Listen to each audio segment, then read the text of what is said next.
Вітаю, друзі! Сьогодні запікаю стейки-зубатки. Риба смачна, корисна. На смак це соковита риба із солодкуватим смаком. Особливість м'яса зубатки в тому, що воно доволі водянисте. Дуже ніжної структури. Майте на увазі, хто не готував, щоб потім не розчаруватись в результаті готування. Риба смачна та корисна, але в той же час капризна, адже є нюанси в її приготуванні. Інакше стейки із зубатки можуть перетворитись на кашоподібне желе із незрозумілим смаком. У мене це стейки синьої зубатки. У неї така темно-сіра шкіра. За смаковими якостями вона трохи хужа, ніж стейки плямистої зубатки із плямистою шкірою. Стейки були заморожені.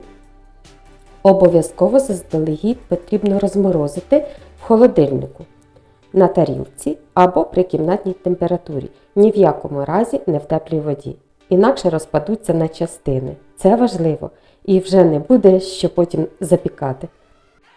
Після розморозки солю, додаю чорний мелений перець для гостринки. Так як риба доволі водяниста, їй потрібно додати приємного аромату, тому трохи спецій для риби. З одного боку та іншого боку. Перекладу далі в глибоку ємкість, в якій вони будуть маринуватися. А для того, щоб спеції краще розкрили свій аромат, полию невеликою кількістю рослинної олії, рафінованої. Мариную мінімум 3 години, але краще на ніч. Виділилось доволі багато соку. Я говорила на початку відео, що риба доволі водяниста. От бачите? Далі такі стейки можна обжарити в паніровці, муки з додаванням невеликої кількості манки або ж кукурудзяної крупи, а я буду запікати. Запікати можна зверху на картоплі, овочевій суміші. Сьогодні у мене це просто порізана цибуля і заморожені помідори.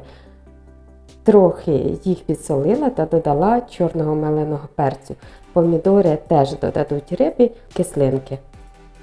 Можна замість помідорів порізати половину лимона. І для того, щоб їм надати приємний вершковий смак, потрібно 50 г вершкового масла розтопити. І до нього буквально 1 столову ложку дрібно нарізаної зелені, петрушки чи кропу. У мене сьогодні петрушка. Можна пластівці гострого перцю, наприклад, або чесник додати, якщо любите. Вершковою сумішою з зеленню змащую стейки. Запікаю при температурі 180 градусів 30-40 хвилин. Режим конвекція верх та низ. І важливо, після запікання обов'язково максимально щедро полийте стейки свіжим соком лимона.